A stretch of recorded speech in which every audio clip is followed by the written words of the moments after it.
Oi, turma, pronto. Oi, turma, bom dia, bom dia, bom dia, bom dia a todos.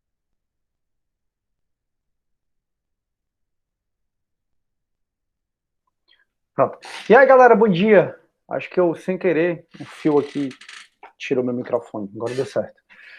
Bom dia a todos e a todas. Como estamos hoje? Tá todo mundo bem? A Janete, a Thaís, a Mariana, a Lia. Show de bola, que bom. Como é que foi de votação? Votaram bem, votaram mal? Deu tudo certo? Show, foi show. Que bom, Thaís. Exerceu um direito, né, que é tão não tão valorizado, né? Te dá que não sei quanto tempo a gente vai esquecer em que a gente votou para vereador e por aí vai. Que bom, a Lia também votou. Show, show. Tem que votar, galera. Tem que votar porque é a forma das coisas mudarem, né? A importância que a gente tem de colocar no poder. Enfim, tenho muito a falar sobre as questões políticas, principalmente porque eu ensino filosofia também, né? Então eu consigo. A filosofia ela te dá outra percepção sobre política. E, e é isso, não vou entrar nesse mérito não, porque senão não dá aula hoje. Show.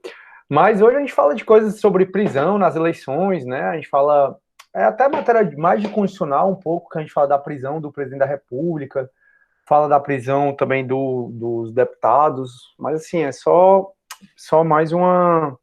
Isso é mais constitucional do que processo penal, e não custa eu falar, né? Oi, Luciana, bom dia, seja bem-vinda.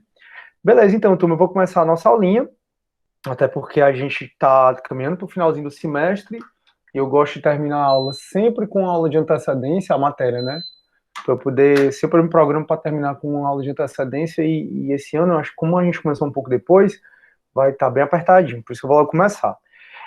Turma, como eu vou compartilhar minha tela, minha mãe tá te dando bom dia. Oi, mãe da Thaís. Como é o nome dela, Thaís? Toda vez eu falo mãe da Thaís, e eu nunca soube o nome dela. Escreve aí para mim, por favor. Isabel, que nome bonito. Oi, Isabel, tudo bem? É coisa boa. Muito obrigado pelo bom dia. Uma semana bem abençoada para você também, para todo mundo, né? A gente possa fazer esse mundo um mundo melhor, mais energia positiva, com mais boas ações, né? Porque o mundo realmente está precisando. E uma boa açãozinha já contribui muito para o mundo. Porque más ações, né? A gente vê aí todo dia. Enfim. Pois, Isabel, seja muito bem-vinda, muito obrigado. E bom dia a todos. Show de bola. Turma, pronto, meu final de semana foi bom, graças a Deus também, curti, relaxei, foi bom, e agora a semana começa, a gente começa com muita energia, né, muito energizado, para poder vencer os leões de cada dia. E vocês estão aí construindo, todo dia a gente colhe e planta, todo dia. Então o que você vem a colher lá no futuro é a decorrência do que você plantou no dia anterior, ou um mês, 2 meses, anos atrás. Por isso vale sempre a pena você plantar, principalmente nessa fase de vocês, com muito esforço, para que vocês virem gigantes. Que aí a gente é do tamanho que a gente acredita ser. Então, se você acredita que um dia pode, sei lá, ser juiz, ser grande advogado, promotor, você vai ser. Mas para isso tem que ter muito trabalho, muita energia, e vai dar certo. Acreditar em você, acima de tudo. Beleza? Então, turma, eu tô vendo que a turma não tá ainda aqui. Acho que a galera começa a sumir, né? A galera deve estar de ressaca aí também da eleição. E aí, o que é que vai acontecer? Como eu vou compartilhar minha tela, se alguém quiser entrar, depois vai ficar um pouco mais difícil. Aí, Janete bota no grupo, pessoal, o professor tá compartilhando a tela. Quando for entrar, entra logado, né? Com o Gmail. Entra no Gmail, coloca o e-mail da Unifor, só para eu não ficar atrapalhando. Que geralmente eu converso um pouco mais, mas hoje eu já quero começar a aula. Obrigado, Janete. Beleza. Então vamos lá, turma. Vou começar a nossa aulinha, compartilhando minha tela. Vocês vão ver aí. A gente vai ver o material, é o mesmo material, tá? Que vocês estão utilizando. Eu vou só acrescentar algumas coisinhas, vocês podem acrescentar depois. Turma, então a gente está falando em flagrante delito, né? Então a gente já viu as espécies de flagrante, a gente já viu. Deixa eu ver o que é que nós já vimos. Só que as prisões penais, aí flagrante, preventiva e temporária, né? Tem a prisão definitiva. Aí a gente já viu as espécies flagrantes, várias espécies, a gente terminou nas espécies flagrantes, que foi até flagrante controlado, e hoje eu vou começar o procedimento do flagrante, né? Então, o procedimento da prisão em flagrante. Antes de começar o procedimento da prisão em flagrante, turma, eu queria dar um adendo na aula, já que a gente está na época das eleições, né? Eu vim pensando nisso, na época das eleições eu não falar nisso, não tem muito sentido. A primeira coisa que eu queria que vocês soubessem são observações sobre prisões. A primeira coisa que queria que vocês soubessem é o Código Eleitoral, pessoal. O Código Eleitoral, ele vai falar da prisão que o eleitor não pode ter 5 dias antes das eleições, 48 horas depois das eleições, ou seja, ainda está valendo. Aí a galera fica, não pode ser preso de jeito nenhum, tal. Não, já que a gente é jurista, vamos entender um pouco mais o que é isso, o que é essa não prisão na época das eleições, 5 dias antes, 2 dias depois. É o artigo 236. O artigo 236, ele vai dizer o seguinte, do Código Eleitoral, tá bom? O artigo 236 do Código Eleitoral, ele vai falar assim, nenhuma autoridade poderá, desde 5 dias antes das eleições e até 48 horas depois de encerradas as eleições, prender ou deter qualquer eleitor, salvo flagrante delito ou em virtude de sentença criminal condenatória por crime inafiançável, ou ainda por desrespeito a salvo-conduto. Então, às vezes a galera coloca pra gente, a gente não pode ser preso 5 dias antes das eleições e 48 horas depois. Não é bem assim. Os mandados expedidos, eu falei para vocês que toda prisão tem que ter mandado, né? Assim, a prisão preventiva, os mandados de prisão preventiva, temporária, prisão definitiva, os mandados de prisão eles não podem ser cumpridos, como regra. Mas vai poder haver flagrante delito, ou seja, ontem estavam comemorando lá o resultado das eleições, surgiu briga. Se tá briga ali, a galera tá em flagrante. Se tá em flagrante, pode prender. Então, em flagrante delito, pode prender. Não tem problema, não. Também, se vier uma sentença criminal condenatória por crime inafiançável. Vocês vão estudar comigo. Acho que nessa aula a gente já começa a falar sobre isso, se der tempo. Aí vocês vão estudar comigo os crimes inafiançáveis. Que é, por exemplo, os crimes hediondos. Então, por exemplo, se eu tiver uma sentença penal, professor, então quer dizer que mandados de prisão não podem ser cumpridos, né? No período das eleições, como regra 5 dias antes, 48 horas depois. Então, juízes, se eles me condenarem, por exemplo, por corrupção passiva, se ele estava pedindo dinheiro enquanto oficial de justiça, aí eu não vou poder ser preso nem 5 dias antes, nem 48 horas depois das eleições. Massa. Mas se o crime a qual eu estou sendo processado é um crime hediondo, e a gente vai ver que crime hediondo é inafiançável, como, por exemplo, estupro, já que estupro está tão falado, né? Se é um crime equiparado ao hediondo, por exemplo, o tráfico de drogas, aí o juiz pode sim expedir mandado de prisão durante as eleições. Então, como regra, mandado de prisão não é cumprido durante as eleições, 5 dias antes, 48 horas depois. Mas quando é que pode haver prisão, mesmo nesse tempo? Flagrante delito, crime inafiançável, você vai estudar comigo, que é crime inafiançável, então vai ficar mais claro esse artigo para vocês.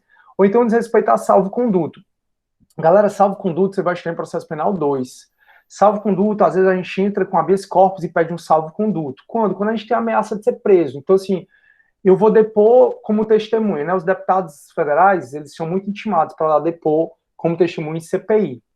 Aí eles estão tudo enrolado, né? Nas coisas lá, em corrupção, não sei o quê. Aí eles entram com habeas corpus no Supremo, aí eles pedem o salvo-conduto para que eles não possam ser presos caso eles não queiram depor enquanto testemunha, caso eles não queiram falar enquanto testemunha. Aí o Supremo dá o salvo-conduto para eles, então o salvo-conduto é uma ordem do juiz, dizendo que você não pode prender aquela pessoa por aquele motivo.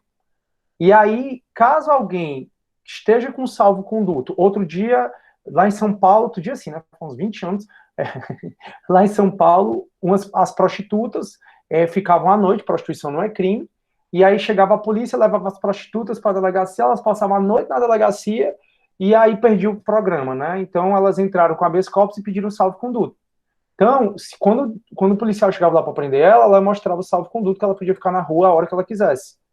Caso o policial, mesmo sendo apresentado a ele o salvo-conduto, ele viesse a prender a prostituta, levar, por exemplo, lá para a delegacia, poderia prender o policial. Então, pronto. Pode prender, então, mesmo em época de eleição, em flagrante delito, por crime inafiançável, uma sentença por crime inafiançável e salvo-conduto. Mas, como regra, não pode haver prisão durante as eleições. Tirando esses 5 casos, tirando essas 3 exceções, e já são muitas as exceções. Tranquilo? O outro caso, pessoal, que eu queria ver com vocês é a prisão do presidente da República. O presidente da República, pessoal, eles têm uma imunidade muito grande. O presidente da República, obviamente, né, ele é o chefe do Poder Executivo, público. Aí ele realmente não pode ser preso, pessoal, de jeito nenhum. Ele está no artigo 86 da Constituição. Deixa eu pegar aqui o parágrafo. É o 86, parágrafo 3º. O artigo 86, parágrafo 3º, Constituição, deixa eu colocar aqui para vocês. Artigo 86, parágrafo 3º da Constituição. Vai dizer assim, ó, enquanto não sobrevier sentença condenatória nas infrações penais comuns, o presidente da República não está sujeito à prisão. Galera, ele não está sujeito à prisão. Ou seja, só com sentença penal condenatória, e como não tem mais a execução provisória da pena nesse caso, né, só no caso do júri, que a gente já conversou, o presidente da República não pode ser preso em flagrante. Professor, se o Bolsonaro estiver esfaqueando alguém, estuprando alguém, se ele não pode ser preso em flagrante? Pode não. Ele pode ser apreendido ali, mas leva para a delegacia, faz o procedimento, mas ele sai solto. Então, assim, o presidente da República não pode ser preso. Ele só pode ser preso, no caso, quando vier uma sentença penal condenatória e com trânsito em julgado. E vocês vão estudar competência comigo, a gente vai ver que o presidente da República é julgado no Supremo. Então, só o Supremo condenando o Bolsonaro por infração penal comum, corrupção passiva, não estou dizendo que ele vai condenar, tá, turma? Só dando um exemplo. Homicídio e tal. Aí, nesse caso, enquanto não vier uma sentença penal condenatória com trânsito em julgado, o presidente da República não vai ser preso. Nem flagrante, nem preventiva, nem temporária, nem definitiva. Definitiva só se tiver transitado em julgado, né? Tranquilo até aí? E finalmente, pessoal, você vê também constitucional, essa parte aqui já é mais constitucional, mas besteira. As imunidades dos membros do Congresso, né? Dos deputados e senadores. E que a gente vem para o artigo 53. Que a gente vem para o artigo 53 da Constituição. Deixa eu ver aqui. Ai, Jesus. Se tiverem dúvida aí, por favor, escrevam, tá bom? Só um minuto. Pronto, 53. Deixa eu lembrar qual parágrafo. Pronto, é o parágrafo 2º. Artigo 53, parágrafo 2º. Só um minuto. Pronto. No artigo 53, pessoal, parágrafo 2º da Constituição, vai dizer assim, ó. Deixa eu só aumentar aqui, ó. Desde a expedição do diploma, né? Agora as pessoas que foram eleitas, vai ser expedido o diploma deles pela Justiça Eleitoral. Os membros do Congresso Nacional não podem ser presos. Então a regra é que não se prende presidente da República, não se prende eleitor durante as eleições e não se prende deputados federais e senadores, salvo em flagrante por crime inafiançável. Então, enquanto o presidente da República não pode ser preso nem por crime inafiançável, nem flagrante, o presidente da República não pode ser preso nem em flagrante, deputado federal e senador pode ser preso em flagrante por crime inafiançável. Nesse caso, os autos serão remetidos em 24 horas à casa respectiva, ou ao Senado Federal, ou à Câmara dos Deputados, para que, pelo voto da maioria de seus membros, resolva sobre a prisão. Então, um deputado federal, um senador, como regra, ela não pode ser preso, né? Mas eles vão poder ser presos, a única exceção é por crime inafiançável. Então, se eles forem vistos em flagrante, matando alguém, estuprando, cometendo latrocínio, se eles foram presos cometendo tortura, tráfico de drogas, são crimes inafiançáveis, vocês vão estudar comigo. Aí eles podem ser presos. Tudo bem, pessoal? Essas 3 exceções, que agora a gente vai para o procedimento. Tudo bem, né? Então, já que vocês não escreveram nada, eu vou presumir que está tudo bem. Então, turma, vamos nessa. Então, a gente vai estudar agora a prisão em flagrante. E o que eu vou falar aqui, turma, é só para infrações que não sejam de menor potencial ofensivo. Nós já falamos das infrações de menor potencial ofensivo, que estão na lei de juizados especiais, né? São os crimes em que a pena máxima é igual ou menor do que 2 anos, e as contravenções penais. Se for, por exemplo, tô no Dragão do Mar, tô fumando uma maconhazinha, a polícia me pegou, tô fazendo um ato obsceno em via pública, eu tô fazendo xixi em via pública, a polícia me apreendeu ali, ameacei alguém, bati em alguém, tudo isso, todas essas, bati ela no sentido de lesão leve, certo? Lesão corporal de natureza leve. Todas essas infrações que eu tô conversando com vocês, são infrações de menor potencial ofensivo. São infrações, pessoal, que seguem a lei de juizados especiais. Na lei de juizados especiais, ela não admite o auto de prisão em flagrante, como regra. Então, eu estava no Dragão do Mar, ameacei alguém, eu estava no Dragão do Mar, entrei numa briga contra alguém. O que a polícia faz é me levar até a delegacia. Na delegacia não se faz o BO, quando se trata de uma infração de menor potencial ofensivo. Na delegacia se faz um TCO. TCO significa termo circunstanciado de ocorrência. Então, na delegacia se faz um TCO. Aí, na delegacia, me pedem para assinar o termo de comparecimento. Como assim, professor? Turma, se eu, em tese, cometi uma infração de menor potencial ofensivo, eu me envolvi numa briga, bati lá no Felipe. Aí eu bati no Felipe, alguém foi, me segurou, me levou até a delegacia. Como é uma lesão leve, o delegado não vai fazer BO, vai fazer logo o TCO, que é um BO com mais elementos. É mais rápido, se escuta mais gente e tal. Aí, depois que faz o TCO, ou me encaminham direto para os juizados especiais, ou então me perguntam se eu concordo em comparecer tal dia e tal hora aos juizados especiais. Então, eu bati no Felipe, dei um murro nele, aí me levaram até a delegacia. Na delegacia, o delegado fez o TCO e me encaminhou direto para o juizado especial. Ou o delegado diz assim: Sidney, não tem juizado especial disponível agora, mas eu estou vendo aqui que dia 25 de novembro, 11h30, tem vaga. Você concorda em comparecer dia 25 de novembro, 11h30, aos juizados especiais? Se eu falar concordo, aí ele vai me levar até. Aí eu vou assinar o termo de comparecimento, que eu vou comparecer dia 25 de novembro, e ele não pode me prender em flagrante delito.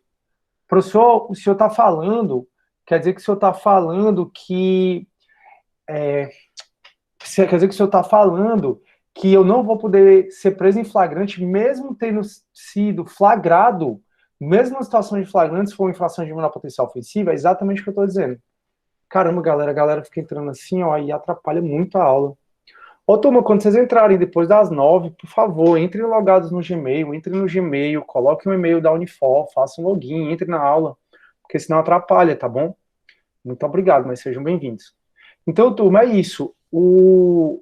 Quando for infração de menor potencial ofensivo, só conduz aí ameaça, eu te ameacei, eu te dei um murro, lesão leve, eu te xinguei no meio da rua, que é injúria, calúnia, difamação, de maneira simples, o ato obsceno, você fazer xixi no meio da rua, qualquer contravenção penal. Então, se leva até a delegacia, se faz o TCO. Se eu concordar em assinar o termo de comparecimento, não se fale o auto de prisão em flagrante. Então, só vai haver o auto de prisão em flagrante se o autor do fato, né, eu que te ameacei, que te injuriei, que te caluniei, me recusar a assinar o termo de comparecimento da audiência preliminar. Aí só nesse caso vai haver flagrante delito. E aí, pessoal, então como é que é o procedimento do flagrante? Né? Você que pensa em ser delegado, você pensa em ser policial federal, agente, inspetor, escrivão, como é que vai acontecer, né? Quando a gente viu que as autoridades policiais são um flagrante obrigatório, o flagrante obrigatório significa que eles têm, ou compulsório, significa que tem obrigatoriedade de prender, né, a pessoa em flagrante. Então, quando a autoridade, ou mesmo você, vê alguém numa situação de flagrante, que a gente já viu que a situação de flagrante está no 302 do Código de Processo Penal, você dá voz de prisão em flagrante. Então, você tem que dar TED preso. Aqui no Brasil é TED preso. TED preso. E aí, na teoria, o código manda que você fale dos direitos de Miranda, né? O Miranda's Right. Os direitos de Miranda, o Miranda's Right, são direitos que a gente vê muito em filme. Quando a gente está assistindo filme, geralmente a gente vê assim, que o cara diz, você está preso, tudo que você falar pode ser usado contra você, e você tem direito a um advogado e a uma ligação. Né? Assim que a gente vê em filme, geralmente. Pronto, esses são os Miranda's Right, que está no Tratado Internacional, do qual o Brasil é também signatário. Então, em tese, uma autoridade policial, o civil, né, pode prender em flagrante, você, a gente pode prender em flagrante, não tem problema, mas a gente não tem a obrigatoriedade de falar dos direitos Miranda, até porque a gente muitas vezes nem sabe que precisa falar isso. Mas 99,9% das prisões em flagrante são feitas por policiais. E aí o policial sabe que tem que dar voz de prisão, ou seja, o esteja preso, e aí tem que falar dos direitos de Miranda, que são exatamente esses direitos. E aí, então, conduz o cara até a delegacia. No caso do auto de flagrante que a gente viu aqui, quando começou essa matéria, o cara foi preso lá no Eusébio, aí foi conduzido até a delegacia. Para, na delegacia, fazer o auto de prisão em flagrante. Pronto. E como é que é o auto de prisão em flagrante? Antes de eu começar a falar, turma, sobre o auto de prisão em flagrante, né, mostrar para vocês, vocês já viram tal. Eu até botei um modelo, acho, se eu não me engano, para vocês no AVA, mas antes da gente começar a falar disso, saiba, pessoal, que em perseguição, uma autoridade policial pode passar da jurisdição que ela atua, não tem problema. Então, se eu sou policial militar em Fortaleza, Se eu tiver em perseguição, como foi o caso do exemplo que a gente viu, né, que o casal foi abordado em casa, levaram o carro do casal, o casal saiu correndo atrás da galera, encontrou a polícia. O caso foi em Fortaleza e o cara foi preso em flagrante lá no Eusébio. Então não tem problema policiais de Fortaleza prender no Eusébio. Professor, e se eles estivessem em perseguição e conseguisse prender o cara lá em Canoa, tem problema? Não. E se fosse lá no Rio Grande do Norte, tem problema? Não. E se fosse lá na Paraíba, tem problema? Não. Em perseguição, não tem problema uma autoridade policial ela passar da sua jurisdição, ok? Só que é importante que vocês saibam que a regra é que o militar, vamos supor que o militar saiu daqui em perseguição, eu atropelei alguém aqui na Washington Soares e saí com o meu carro desabalado, carreira no meu carro, né? E aí a polícia veio atrás de mim e eles conseguiram me prender em flagrante lá em Cascavel. Eles me alcançaram só em Cascavel. A regra é que eu devo ser apresentado à autoridade policial de Cascavel. Então tem que ser levado se um policial ele é em perseguição em outra pessoa, prende essa outra pessoa em outra cidade, em Caucaia, em Jericoacoara, tem que ser levado essa pessoa, assim que prendeu em flagrante, tem que ser levado para a autoridade policial da cidade onde prendeu. Aí fica lá preso e essa autoridade policial fica promovendo a remoção do preso para onde ele cometeu o crime. Então, se eu atropelei alguém na Washington Soares, saí com meu carro, eles conseguiram me prender lá em Cascavel, eu sou apresentado à autoridade policial de Cascavel. Aí lá em Cascavel, faz o auto de prisão em flagrante, depois providencia a remessa do preso, de tudo, até Fortaleza, que foi onde o crime aconteceu. Então, beleza, você viu alguém numa situação de flagrante, está no 302, você deu voz de prisão em flagrante, falou dos direitos de Miranda, né, que a pessoa tem direito a um advogado, tem direito a comunicar uma pessoa, que o que ela fala pode... Na verdade, aqui no Brasil a gente diz que ela tem direito ao silêncio, tá? Mas que o que ela fala pode ser usado contra ela. E aí leva para a delegacia. Para na delegacia fazer um auto de prisão em flagrante. Pessoal, o auto de prisão em flagrante é um processo. Na verdade, não é um processo, é um procedimentozinho. Que aí começa com o ato do delegado homologando ou não a voz de prisão em flagrante dada na delegacia. Porque, como vocês vão ver, o delegado vai ouvir um monte de gente aqui, aí no final ele vai decidir se homologa ou não homologa a prisão em flagrante dada pelo policial ou pelo cidadão.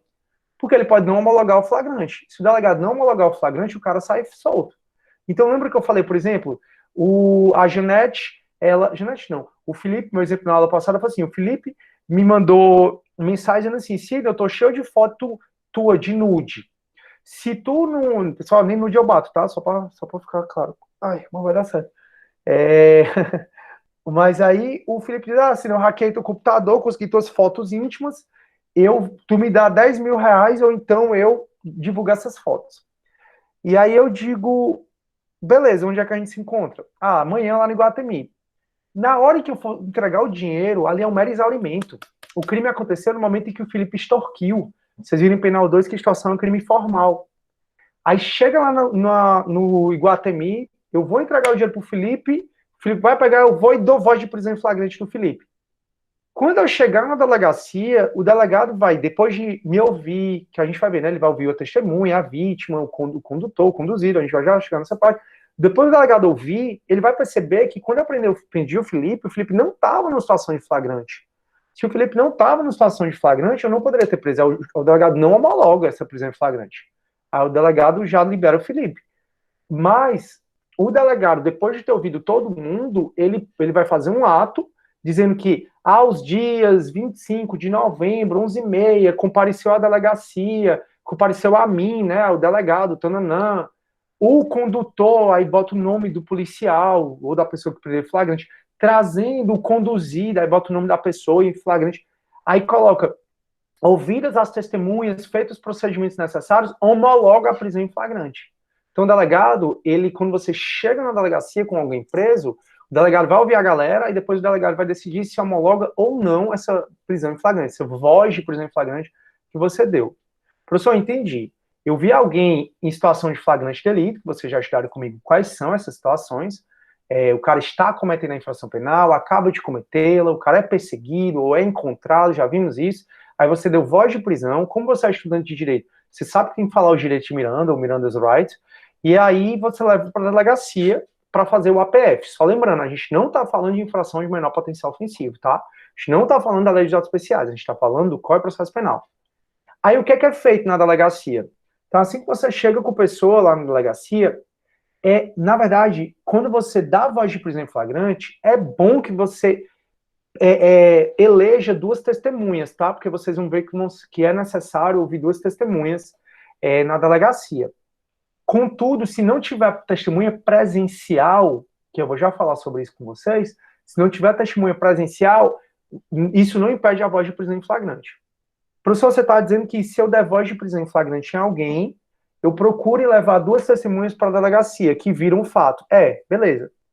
Mas, professor, se não tiver testemunha, estava passando, era um beco escuro, era um estupro, e eu consegui lá prender o cara, a ausência de testemunha presencial não impede a prisão em flagrante. Então, é bom que você leve duas testemunhas presenciais para a delegacia, junto com você e o preso. A pessoa que deu voz de prisão em flagrante. Você que deu voz de prisão em flagrante, né, na pessoa. Agora, se não tiver duas testemunhas presenciais, não tem problema. Pode levar para a delegacia ainda assim, que aí vão escolher duas testemunhas dentro da própria delegacia. E, professor, o que é que essa testemunha dentro da própria delegacia vai depor? Vai depor sobre o estado em que o preso chegou. Vai depor sobre o procedimento da prisão em flagrante. Então, se um dia você estiver na delegacia lá, fazendo um BO, aí chega um policial com alguém preso, e esse policial não conseguiu outras testemunhas, o delegado vai olhar para ti e vai falar assim, bichinho, vem cá, assiste esse auto de prisão em flagrante aqui. Aí você assiste o auto, aí ele vai te perguntar sobre o procedimento, sobre como o preso chegou. Isso é o que a gente chama de testemunha fedatária. Galera, tudo que eu tô conversando com vocês está em especial no artigo 304 e 306 do CPP, tá? Então leiam do artigo 301 ao 11.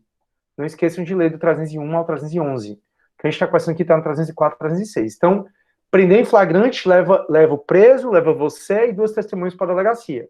Professor, não consegui ter duas testemunhas. Tem problema? Não tem problema. Se você não conseguiu duas testemunhas, você, na delegacia, o delegado vai nomear duas testemunhas que estão lá para fazer o BO. Enfim. Então, você deu voz de prisão em flagrante, levou para a delegacia. Ainda sobre testemunha, se vocês observarem os policiais militares, eles andam em três, né? Por que os policiais militares andam em três? Porque, como eu estou falando para vocês, 99,9% das prisões em flagrante é feita por policiais militares. Aí, um vira o condutor e os outros dois viram as testemunhas. Então, os policiais andam em três, eles podiam andar em dois, como nos Estados Unidos, né? Nos Estados Unidos você vê muito policial em dois. Aqui no Brasil a gente vê muito policial em três. Por que a gente vê muito policial em três? Exatamente porque na prisão em flagrante, um dos policiais é o condutor e os outros dois viram as testemunhas. Então o policial foi lá, viu o cara assaltando, a polícia conseguiu chegar, prendeu o cara, deu voz de prisão ao cara, deu uns murrinhos, tô brincando, ninguém bate ninguém não. Aí deu voz de prisão no cara, falou dos direitos de Miranda, tratou com todo amor e respeito, colocou dentro da viatura e levou para a delegacia. Na delegacia, o que é que o delegado vai fazer? E o militar vai dizer, olha, senhor delegado, estou aqui com preso. Aí começa o escrivão e o delegado a fazerem o auto de prisão em flagrante.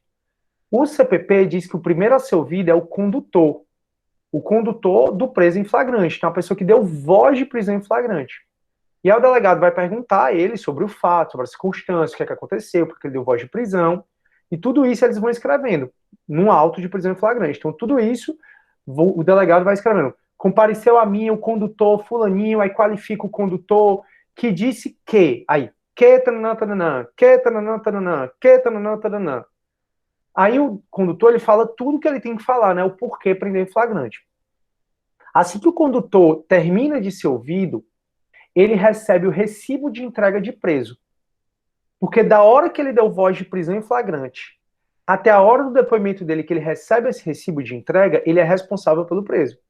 Então, olha a responsabilidade. Então, se eu prendi o cara às 11h30 da manhã e eu recebo esse recibo de entrega de preso 2 horas da tarde, de 11h30 da manhã a 2 horas da tarde, sou eu que sou responsável por essa pessoa. Então, ele recebe o recibo de entrega de preso. O delegado dá para ele um recibo de entrega e dá para ele também uma cópia do depoimento. A gente diz que o auto de prisão em flagrante, ele é um auto refratário, é um auto seccionado. Por que a gente diz isso? Porque desde 2008, depois que o condutor é ouvido, ele está liberado. Então, o condutor, como ele 99,9% é um policial militar, assim que ele é ouvido, que ele recebe a cópia do depoimento dele, que ele recebe o recibo de entrega de preso, aí ele está liberado para a sociedade, para patrulhar a sociedade. Depois que o condutor é ouvido, é escutada a primeira testemunha, e aí essa testemunha fala tudo que ela viu, se for presencial, ou então, se não tiver testemunha presencial, o delegado vai escolher uma testemunha que vai narrar sobre como o preso chegou, vai depor sobre o procedimento do auto de prisão em flagrante, né? Aí essa testemunha é ouvida, recebe cópia do depoimento dela e pode ir embora. Depois é ouvida uma segunda testemunha.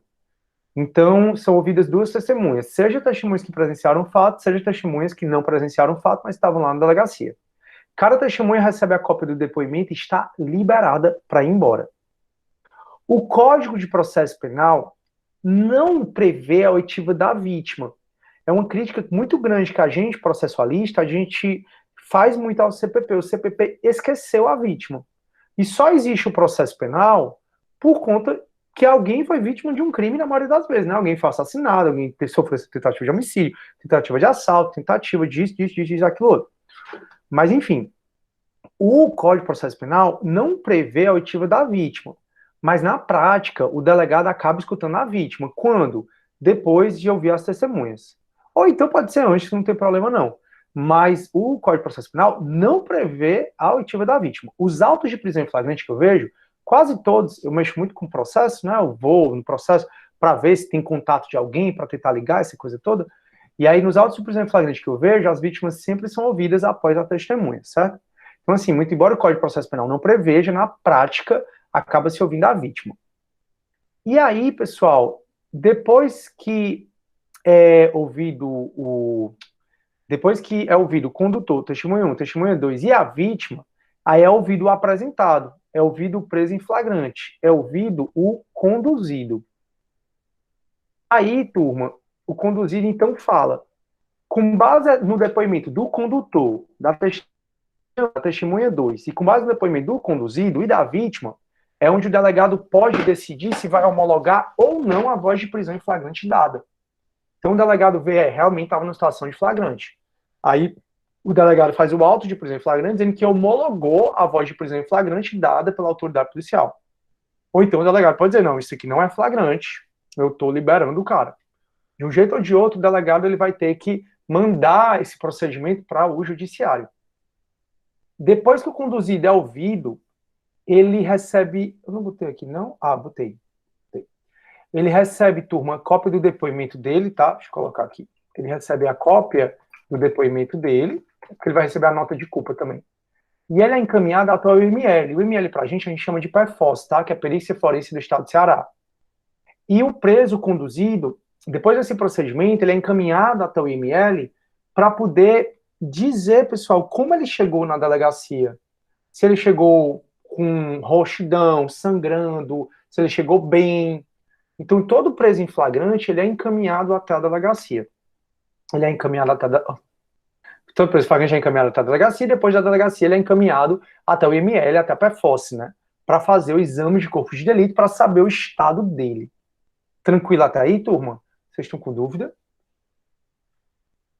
Deixa eu ver. Pronto, a Janete disse. Professor, essas testemunhas podem ser chamadas de testemunhas de apresentação. Podem sim, Janete. Achei até que eu tinha falado, desculpa. Aí, obrigado, Janete. Isaías, professor, no caso hipotético do Felipe, ele aceitaria voz de prisão de um civil? Isaías, aí é que tá. Eu acho que ninguém aceitaria ser preso, né? Mas o civil pode prender? Pode. E aí a gente pode usar a força, Isaías. Até uma pergunta da Isaías. O Felipe tá aí, nem tinha visto. Fala, cara. Nem tinha te visto. Felipe. Tá bem, cara? Tu? Felipe, tô falando contigo. Ô, desculpa, é porque minha mãe tá ouvindo um vídeo aqui do meu lado que eu não tô conseguindo escutar. Ah, tá, sem problemas, cara. Tive sendo mil coisas, né, nessas épocas de pandemia, de barreira. Mas agora, turma, que passaram as eleições, agora a gente vai já entrar de férias, né? Mas agora que passaram as eleições, né, que vão passar as eleições, provavelmente volta as coisas tudo, né? Não sei. Vamos ver. Sim, Isaíde.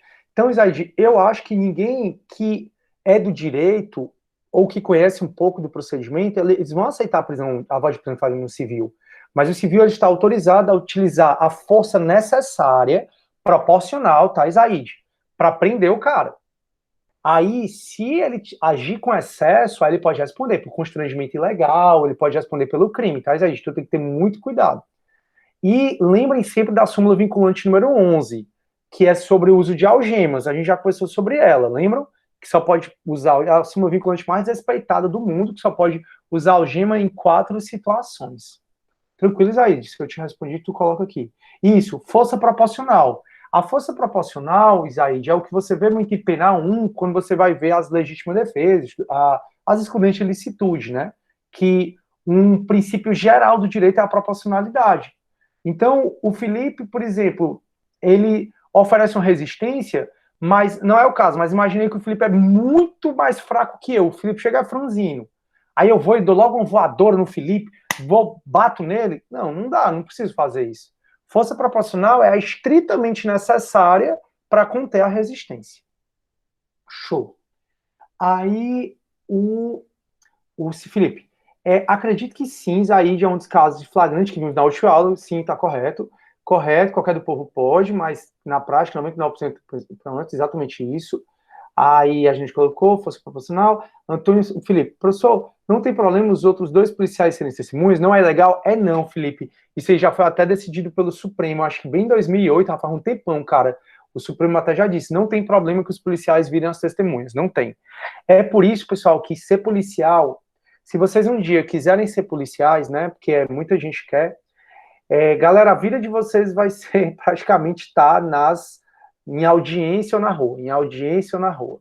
Porque depois, quando o auto de prisão em flagrante, né, ele vai ser encaminhado ao judiciário, e aí quando aquilo virar processo, aí as testemunhas são intimadas de novo para ir para a audiência.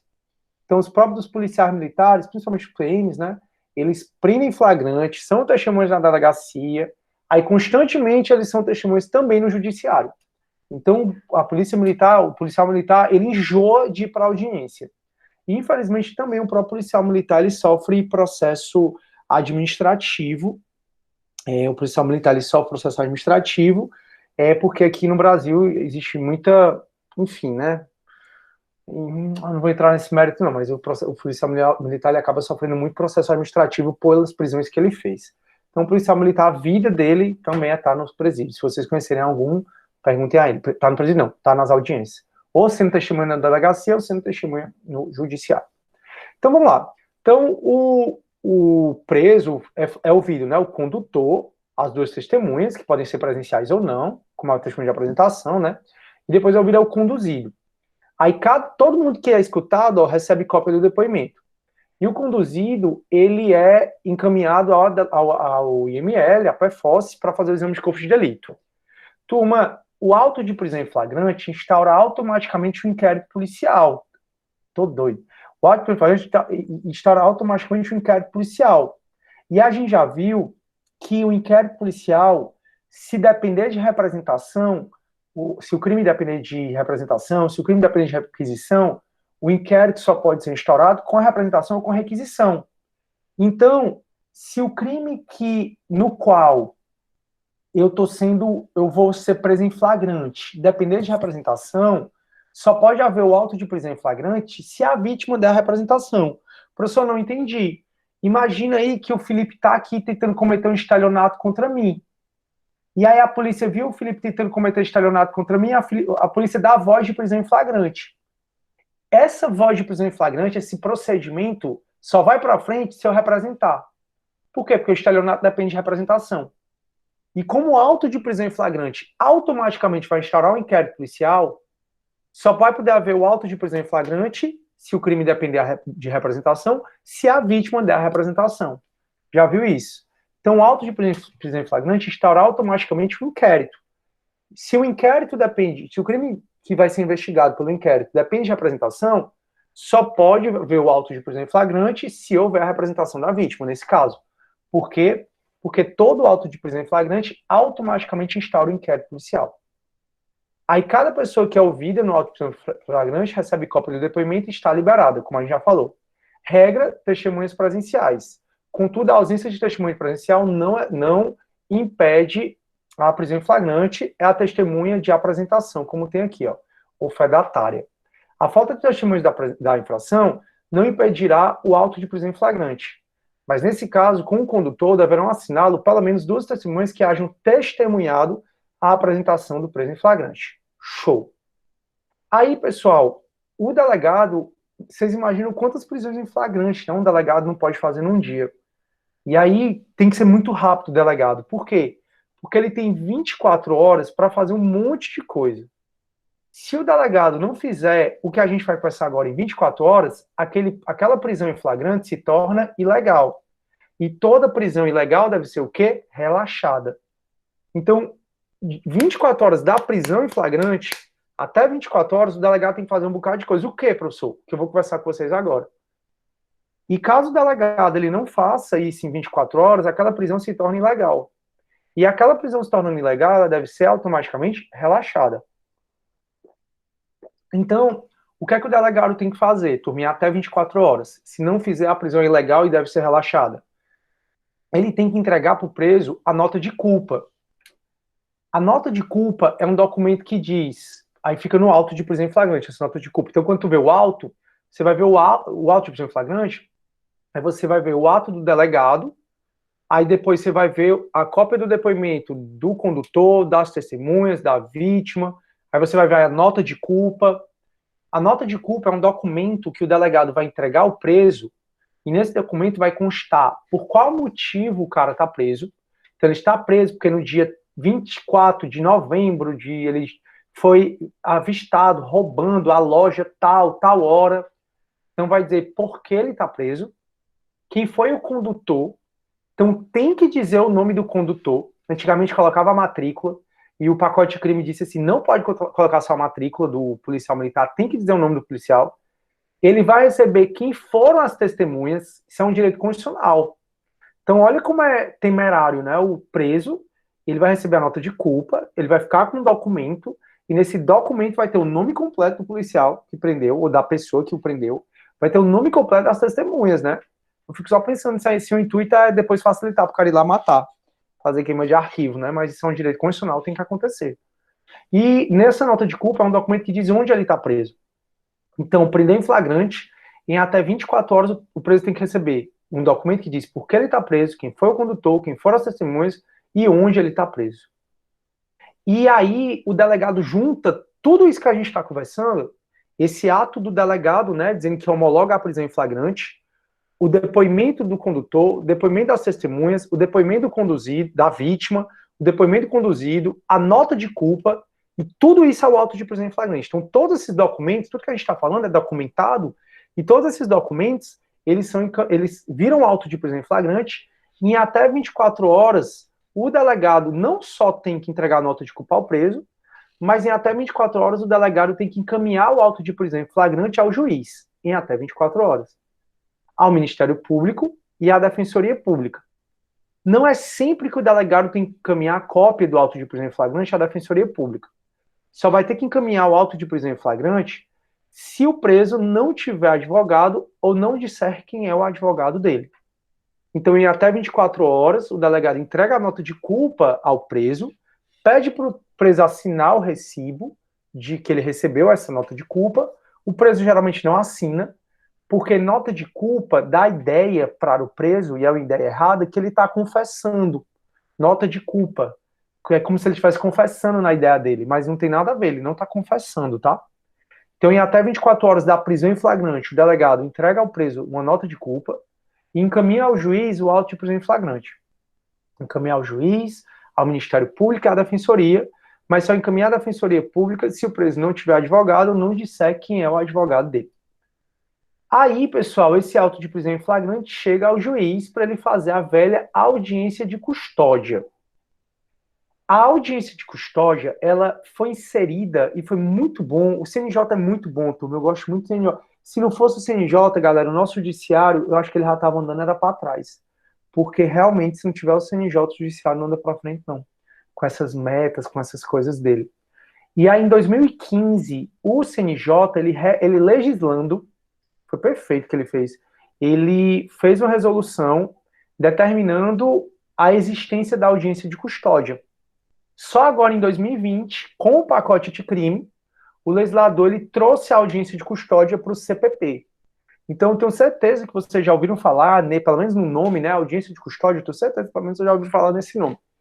E aí, eu tô morrendo de calor, o bicho tá aqui no 17, acho que tá desprogramado aqui. Sim, aí na audiência de custódia, na verdade, existiu por conta do CNJ em 2015. O CPP ele traz a obrigatoriedade da audiência de custódia só agora, só a partir de agora, que foi em 2020, né? Só a partir de 2020 é que o CPP ele traz essa história.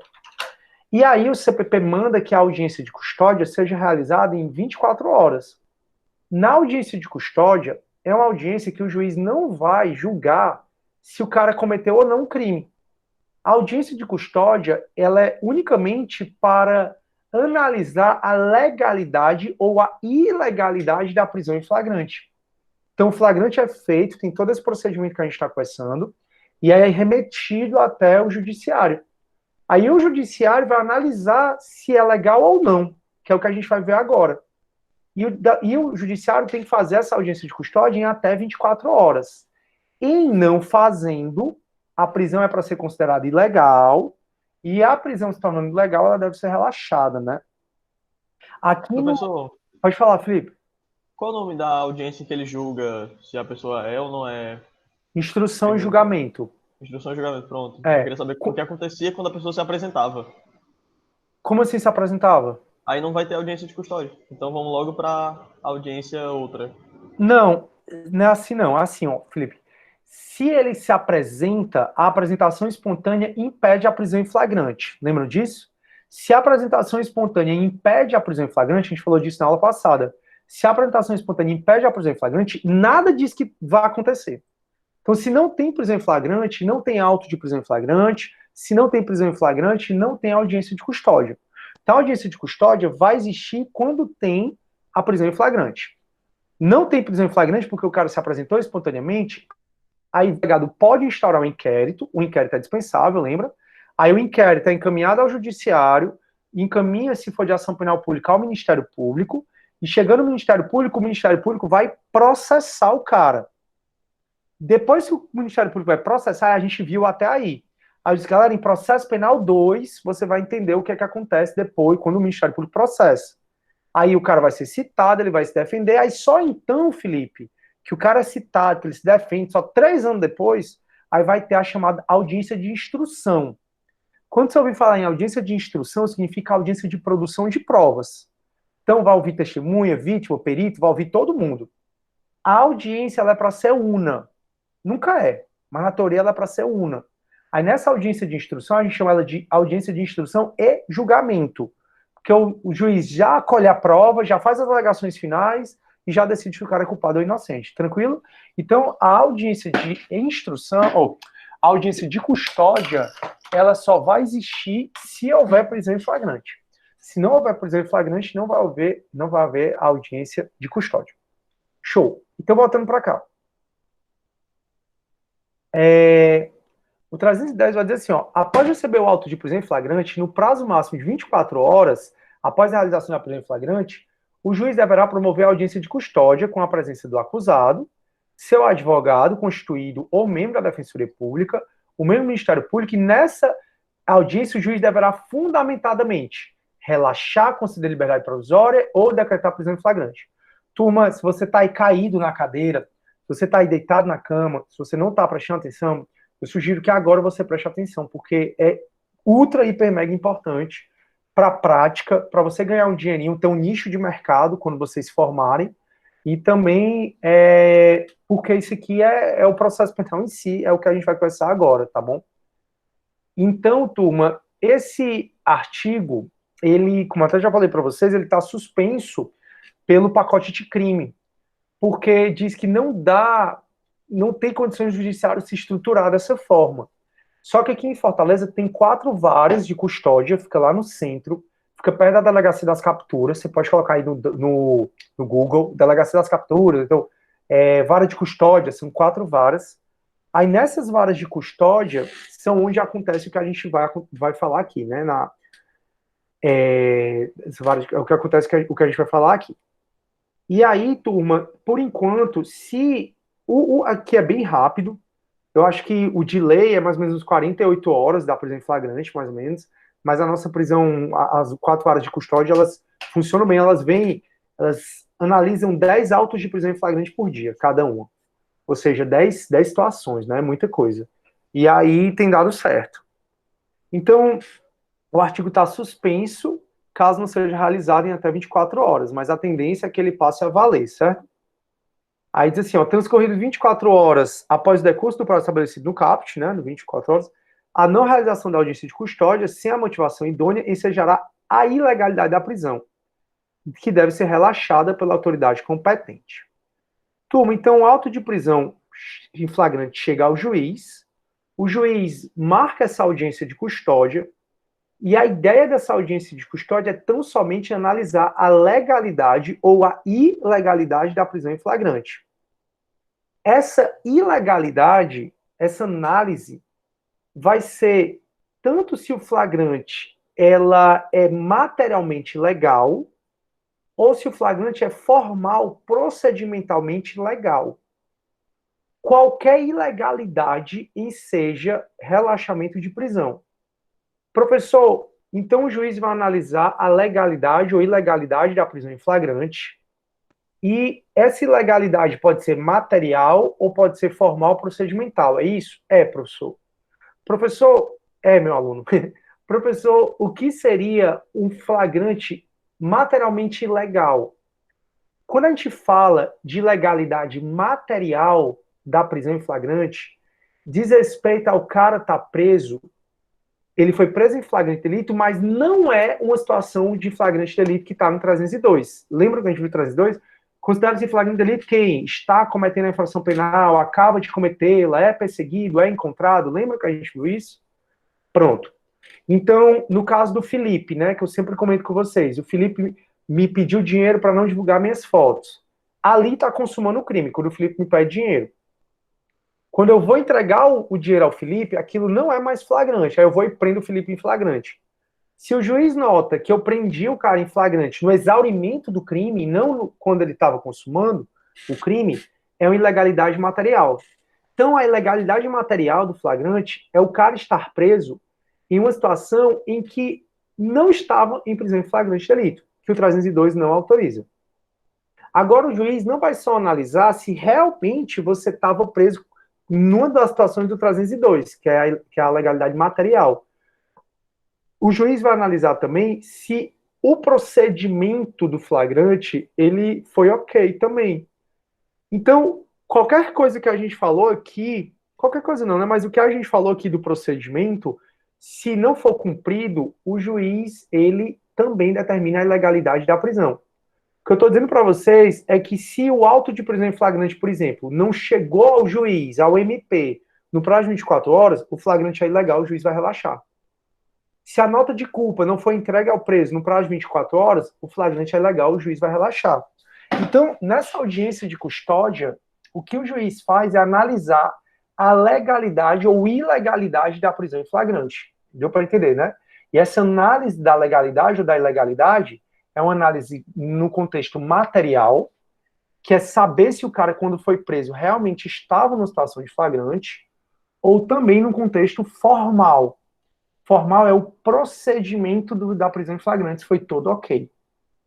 Então, se o objetivo da audiência de custódia é analisar a legalidade ou ilegalidade da prisão, o juiz pode tomar duas decisões, né? Duas decisões assim, né? Ele pode primeiro decidir se o flagrante é ilegal ou se o flagrante é legal.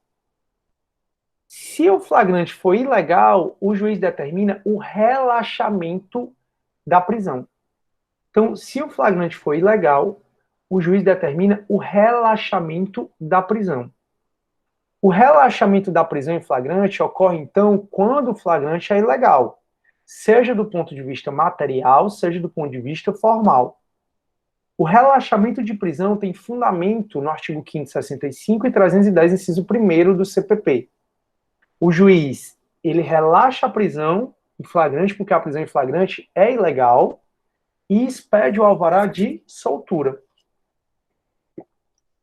determinando a imediata soltura do indivíduo. Agora, o juiz pode decidir. Então, assim, se você está como advogado do preso na audiência de custódia, você vai tentar analisar uma ilegalidade. Achando uma ilegalidade, você pede relaxamento. Agora, se a prisão é legal, o juiz vai ter duas opções. A primeira opção é conceder a liberdade provisória, que a gente vai ver que pode ser com fiança ou sem fiança.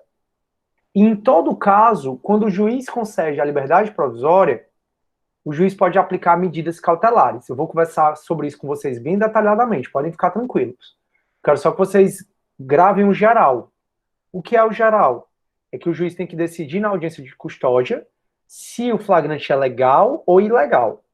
Se o flagrante for ilegal, o juiz relaxa. Se o flagrante for legal, o juiz concede liberdade provisória ou, em último caso, converte a prisão em flagrante em prisão preventiva. Então, prisão legal, prisão ilegal, né? O juiz relaxa. Prisão legal, regra, o juiz concede a liberdade provisória. Essa liberdade provisória é a possibilidade, pessoal, do cara responder o processo em liberdade. Como no Brasil a gente é amparado pela presunção de inocência, né? A gente é signatário do Pacto de São José da Costa Rica, tá lá na Constituição a presunção de inocência.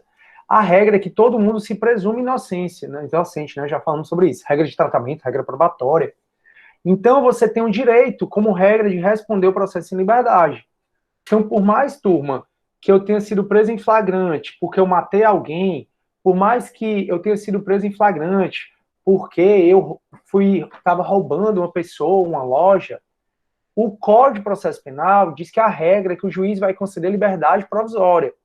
A liberdade provisória é a possibilidade de eu responder o processo em liberdade, já que eu sou amparado pela presunção de inocência, ainda que eu tenha sido preso em flagrante. É por isso, pessoal, que eu sempre critico muito a frase que a humanidade diz que o judiciário prende, que a polícia prende e o judiciário solta. Turma, tudo bem, a polícia prende, o judiciário solta, porque o legislador fez leis e porque o Brasil tem uma Constituição e o Brasil é signatário do Pacto de São José da Costa Rica, e essa sistemática adotada em termos de legislativo é o que faz o judiciário soltar tanto. Então, a regra é que, em sendo flagrante legal, o juiz é obrigado a tentar ao máximo conceder liberdade provisória. Porque a conversão da a conversão da prisão em flagrante em prisão preventiva, Val, cadê, meu Deus? A conversão da prisão em flagrante, está aqui. A conversão da prisão em flagrante em prisão preventiva é o último caso. A regra é que o juiz vai conceder a liberdade provisória, com ou sem fiança, e ele pode, em qualquer caso, aplicar as medidas cautelares. Então, a liberdade provisória é respeitar a presunção de inocência. A liberdade provisória é dizer assim, Sidney, você em tese cometeu um crime, mas você vai responder o processo em liberdade porque você ainda está amparado pela presunção de inocência. É uma liberdade provisória, porque você vai ficar em liberdade, mas ao final, eu, juiz, posso decidir, Sidney, que você é culpado. Se você é culpado, você perde a sua liberdade. Daí porque é liberdade provisória. E também a preventiva, turma, ela pode ser decretada a qualquer tempo do processo penal, tá? Mais um motivo porque é liberdade provisória. Então eu posso ter sido preso em flagrante porque eu estava assaltando Americanas, me levaram para a delegacia, fez o auto de prisão em flagrante, fiquei lá preso, em flagrante, até que chegou o dia da audiência de custódia e o juiz resolveu me conceder liberdade provisória. Já que eu sou primário, eu sou primário, sou bons antecedentes, eu tenho residência fixa, eu tenho um emprego, eu sou servidor público. Ou seja, nada justifica, dentro do meu passado, nada justifica me manter preso. Nada. Sou primário, bons antecedentes, residência fixa, eu tenho família, sou de Fortaleza, eu não moro em outro canto. Ou seja, nada justifica eu ficar preso em flagrante ou ficar preso preventivo.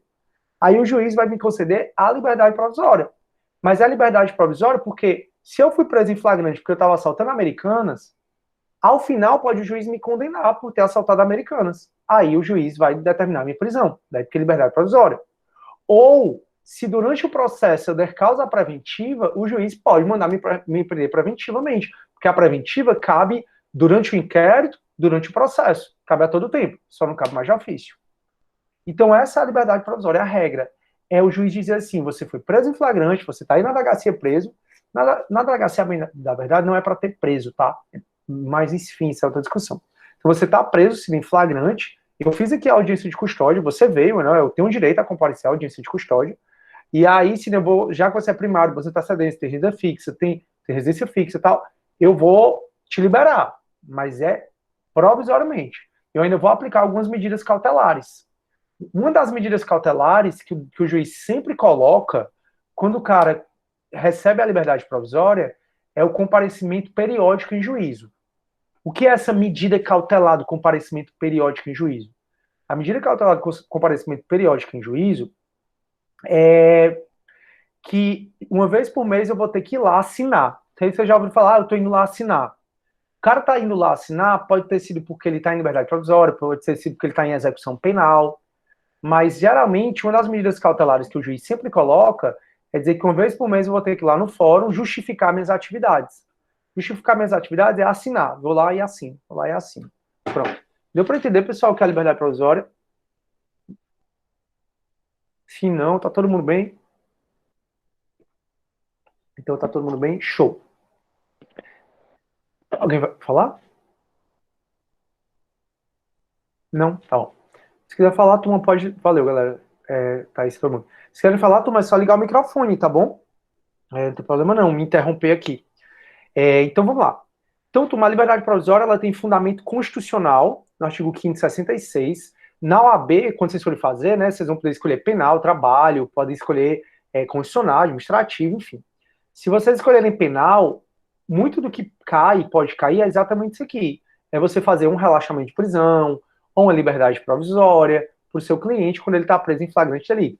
Então, se no futuro vocês forem atuar na audiência de custódia a favor do preso em flagrante, ou você vai tentar conseguir o relaxamento de prisão, ou você vai tentar conseguir a liberdade provisória.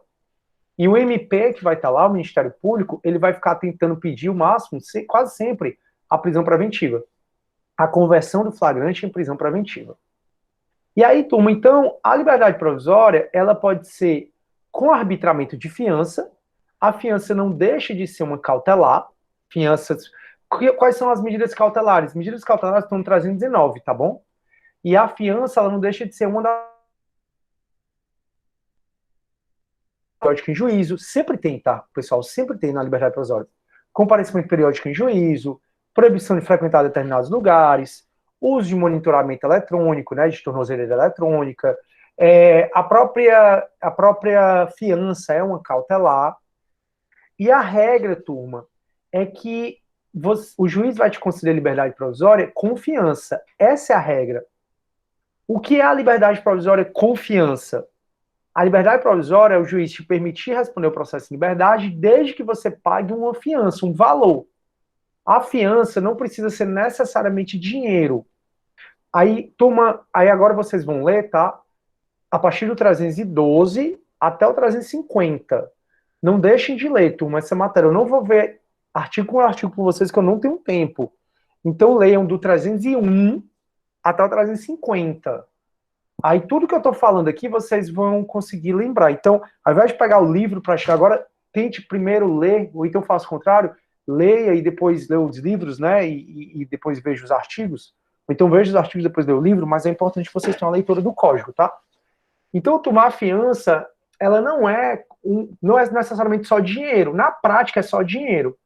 Na prática, o delegado ele pode arbitrar fiança. Então, o próprio delegado, você pode chegar aqui na audiência de custódia já solto. Porque o próprio delegado, ele vai poder te arbitrar fiança. Isso está no artigo 322 do CPP. Se a pena máxima do crime for até 4 anos, como furto simples, então eu fui preso em flagrante, furtando Americanas. Se o delegado nota que eu fui preso em flagrante por um crime em que a pena máxima é até 4 anos, o próprio delegado pode me conceder liberdade provisória. vai continuar havendo audiência de custódia, eu vou ter que continuar que ir para essa audiência de custódia para o juiz analisar se essa decisão do delegado foi correta ou não. Então, é possível, turma, na maioria das vezes, se eu fui preso em flagrante, eu chego na audiência de custódia preso. Mas existe a possibilidade de eu já chegar na audiência de custódia solto. Quando, professor? Isso é importantíssimo, cai tudo quanto é prova. Quando eu fui preso em flagrante por um crime que a pena máxima é até 4 anos, o próprio delegado, no momento do auto de prisão em flagrante, ele pode decidir pela minha liberdade provisória. Então, o próprio delegado pode conceder fiança a mim quando o crime tem pena máxima até 4 anos, tá? Tá no 322 do CPP. Então, a regra, turma, é que as pessoas presas em flagrante, essa é a regra, elas vão ter que pagar uma fiança, e aí, se elas pagarem essa fiança, elas estão liberadas.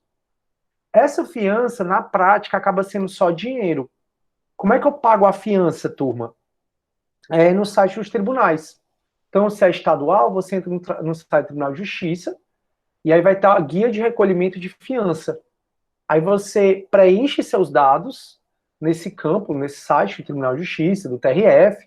Você procura, né? Guia de recolhimento de fiança, que é a GRF. Então, vocês já ouviram falar, GRF é a guia de recolhimento de fiança. A GRF, turma, você preenche os dados no próprio site do tribunal. Aí você, quando preencher esses dados, gera um boleto. Você paga esse boleto. Assim que você paga, você pode pagar até online mesmo, né? Seu advogado vai pagar para você. No caso, você vai dar o dinheiro para ele pagar, ou então sua família. O advogado vai gerar, né? Vai emitir o boleto e vai dar para alguém da sua família. Alguém paga, manda para o advogado o comprovante. Assim que o advogado mostra o comprovante para o delegado, nesse caso que a pena máxima foi até 4 anos, ou assim que o delegado, assim que o advogado junta aos autos o comprovante do pagamento da fiança, imediatamente você é solto.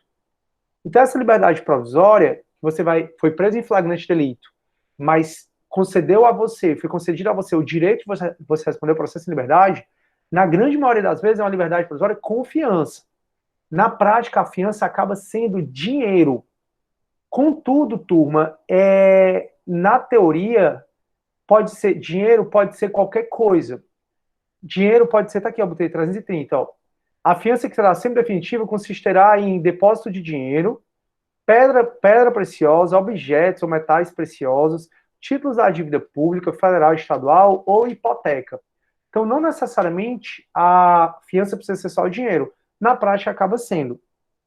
Aí, esse dinheiro, pessoal, fica depositado numa conta judicial e ele fica rendendo para você, tá bom? É muito legal, porque rende até mais que a poupança. Se no final do processo você foi absolvido, a fiança é devolvida a você. Então eu fui preso fui preso em flagrante porque estava furtando Americanas. Aí o próprio delegado disse: se é primário, bons antecedentes, vou fixar aqui R$ 10.000 de fiança. A gente vai ver já o que é que o delegado, o juiz utilizam para determinar o valor da fiança, tá? Chego já lá no valor. Aí eu paguei os R$ 10.000, aí estou em liberdade. Sofri o processo, 5 anos depois o juiz deu a decisão dizendo que eu não cometi o crime, que eu fui absolvido. Aí meu próprio advogado, ele pede um alvará para levantamento de fiança. Se vocês viram lá, alvará para levantamento de valores, o alvará é exatamente uma autorização do juiz que vai determinar que o banco, que geralmente é a Caixa Econômica Federal, transfira para você aquele valor que está naquela conta. Então, quando eu paguei hoje, que eu fui preso em flagrante furtando Americanas, R$ 10.000, e 5 anos depois eu fui absolvido, meu advogado vai pedir o levantamento do valor que está nessa conta em meu favor. E aí eu vou lá no banco com esse alvará e saco o valor. Nessa época de pandemia, tá podendo haver transferência. Eu mesmo recebi um dinheiro recentemente, e aí foi ótimo, que eu não precisei nem ir ao banco, mas geralmente você precisa pegar esse alvará, levar para o banco e sacar esse dinheiro, esse valor. É super complicado, mas com a época de pandemia ficou sendo transferência bancária. Mas o fato é que, turma, se você foi absolvido, então a fiança é devolvida a você, esses R$ 10.000 corrigidos, né, durante esses 5 anos. Contudo, você pode dar causa à quebra ou à perda da fiança. Se você deu causa à quebra ou à perda da fiança, você não recebe o valor total, mesmo que tenha sido absolvido. A quebra da fiança é você perder metade do valor. E a perda da fiança é você perder o valor total da fiança. Então, tem a regra é que se eu paguei a fiança, ficou lá rendendo, eu, no final, fui absolvido, me devolve o dinheiro da fiança, beleza. Mas durante o processo, eu posso ter dado causa à quebra ou à perda da fiança. Se você deu causa à quebra da fiança, significa que você perdeu metade do valor. Então, desses 10 mil reais, eu perdi 5. Foi para onde? Foi para o fundo penitenciário. Estadual, no caso. E tem um caso que eu posso perder a fiança. Professor, quando é que vai haver a quebra da fiança? Turma, a fiança, a bem da verdade, a gente paga a fiança para que a gente responda o processo em liberdade e não pratique atos que tumultuem o processo. Então, a ideia da fiança é dizer assim, se você foi preso em flagrante, eu vou te liberar, mas você tem que cooperar com a justiça. Os atos que eu fizer que não cooperem com a justiça pode dar quebra da fiança. E a quebra da fiança é você perder metade do valor. Então, se quebra a fiança, quando eu fui intimado para uma audiência e não compareci por justo motivo. Eu fui intimado por ato do processo e não compareci por justo motivo. Eu deliberadamente pratiquei ato de obstrução ao andamento do processo. Eu rasguei mandados, eu ocultei provas, eu deliberadamente pratiquei atos que tumultuaram o processo. Eu descumpri uma outra cautelar. Eu rompi minha tornozeleira eletrônica, por exemplo. Eu frequentei lugares que eu não podia frequentar. Então, eu descumpri medidas cautelares que foram impostas cumulativamente. Eu resisti injustificadamente a uma ordem do judiciário. Então, o juiz determinou uma busca e apreensão aqui em casa e eu fiquei resistindo a ela injustificadamente. E eu pratiquei uma nova infração penal dolosa. Nesses 5 casos, são 5 casos em que há quebra da fiança. O juiz me intima para eu me justificar porque quebrei a fiança. E aí, quando eu justificar porque quebrei a fiança, aí o juiz decide se eu vou perder metade ou não do valor. Essa é a quebra da fiança, turma. A perda da fiança é só um caso. O quebramento de justificado da fiança importará na perda da metade do valor, cabendo ao juiz decidir sobre a imposição de outras medidas cautelares ou, se for o caso, a decretação da preventiva. Aí olha que a 344 diz, entender-se-á perdido na totalidade o valor da fiança se, condenado, o acusado não se apresentar para o início do cumprimento da pena definitivamente imposta. Então, a perda da fiança é você perder a fiança toda. Você perde a fiança toda quando? Quando você foi condenado, transitou em julgado, aí você foi intimado para começar a cumprir a pena. Então, eu fui condenado, transitou em julgado para cumprir 3 anos em regime semiaberto. Recebi a intimação para começar o cumprimento da pena. Não comecei essa pena. Eu perco a fiança todinha. Todinha. Então, voltando para cá. Eu pago a fiança, no final eu sou absolvido, devolve a fiança toda para mim. Salvo se eu dei causa à quebra ou à perda da fiança. Caso, turma, eu venha a ser condenado, aí todo o meu valor vai servir para pagar um bocado de coisa. O que é esse bocado de coisa, pessoal? Deixa pronto. É no 345. No caso de perda da fiança, não é isso não, né? 345 não. O que é que eu vou ter que pagar, turma? No caso da fiança. Quando eu pago fiança e sou condenado, a fiança, e isso também vai ser um critério para o delegado ou para o juiz arbitrar em fiança, no caso da pessoa venha a ser condenada, a fiança vai servir para pagar as custas do processo, eventual multa que o juiz tenha me condenado, indenização para a vítima, uma pena restritiva de direito chamada prestação pecuniária. Então, a fiança, pessoal, prestação pecuniária, pronto. A fiança, tá aqui, o dinheiro ou objetos dado como fiança, é o 336, servirão ao pagamento das custas do processo, da indenização à vítima, prestação pecuniária, que é uma pena restritiva de direito, vocês viram pena 1, e a multa, se o réu for condenado. Este dispositivo terá aplicação ainda no caso de prescrição depois da sentença penal condenatória. Ou seja, no caso de absolvição, a fiança me é devolvida. Mas no caso de condenação, a fiança serve para pagar isso tudo. Pagar as custas do processo, indenização, prestação pecuniária e multa. Caso sobre alguma coisa, aí me é devolvido. Então eu paguei 10 mil reais, aí a indenização, a multa, tudo deu 8. Esses 2 mil reais que sobraram me é devolvido, ainda que eu seja condenado. Show. Professor, estou entendendo, e isso até é um parâmetro para o juiz e para o delegado, eles arbitrarem fiança, exatamente. Aí eu estou entendendo que a fiança ela serve para pagar a indenização, as custas do processo, prestação pecuniária, a multa, exatamente, perfeito. Mas, professor, o senhor falou que durante o processo eu posso dar causa à quebra da fiança, que é perder metade do valor. Isso. A todo tempo, turma, durante o processo, o juiz pode mandar reforçar a fiança.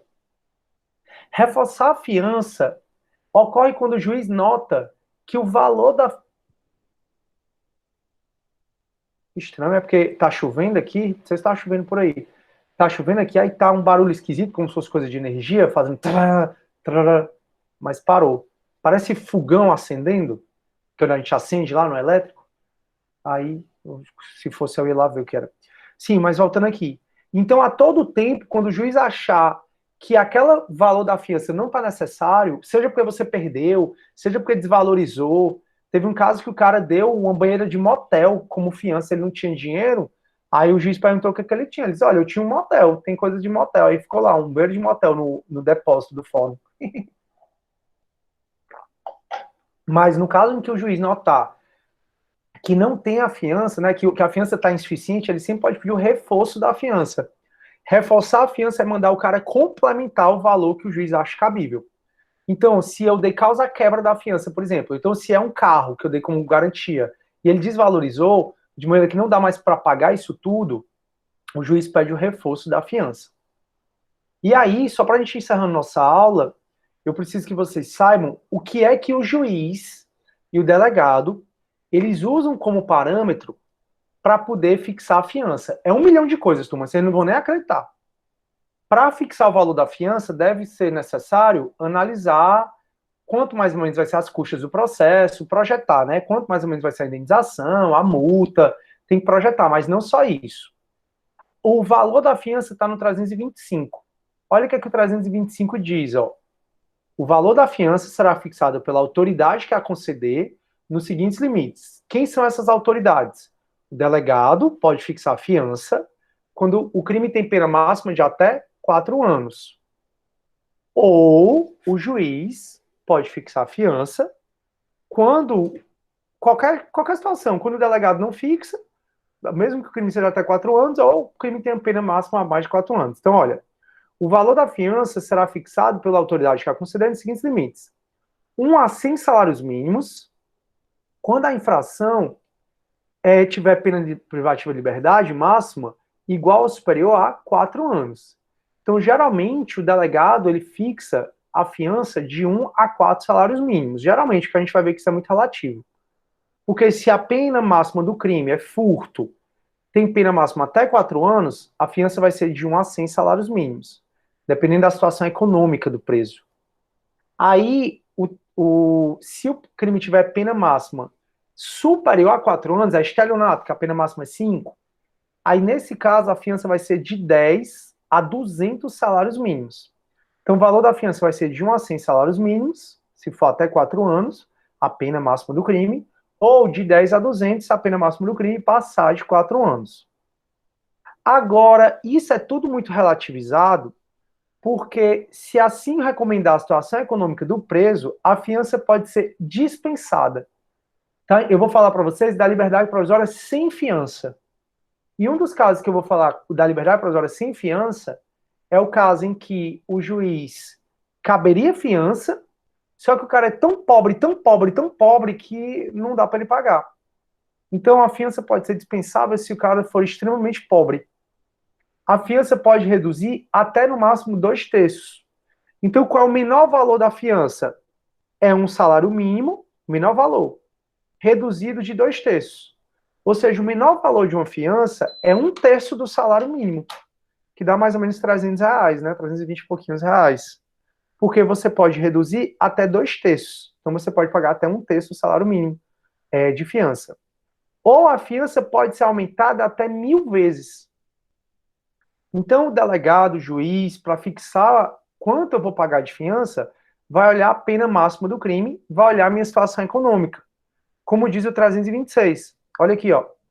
Para determinar o valor da fiança, a autoridade terá em consideração a natureza da infração, as condições pessoais de fortuna e a vida pregressa do acusado, as circunstâncias indicativas da periculosidade, bem como a importância provável das custas do processo até o final do julgamento.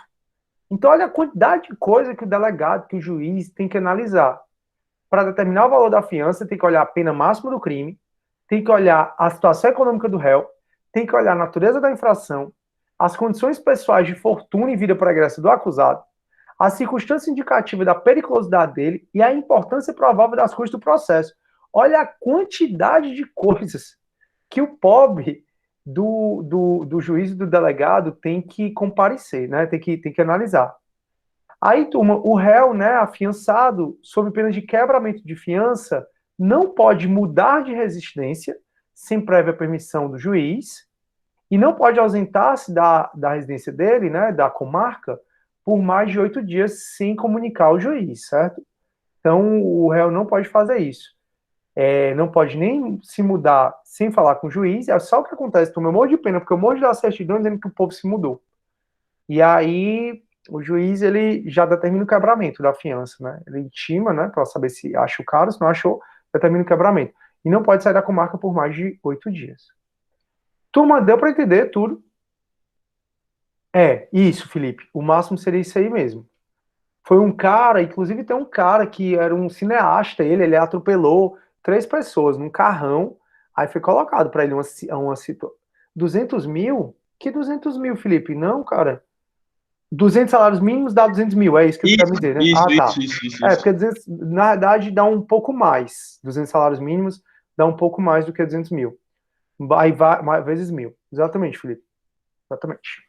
Beleza, turma. Então, assim, ó, turma, não deixe de estudar, vocês viram que era muito matéria. E aí, que bom que vocês estão entendendo. Isso aqui é prática pura. Isso aqui é você entender o seu dia a dia. E é isso, turma. Então, eu vou ficando por aqui. A gente se vê na próxima aulinha, quarta-feira, tudo bem? Fiquem com Deus. Vou parar a gravação. Obrigado por tudo. Obrigado pelo comparecimento.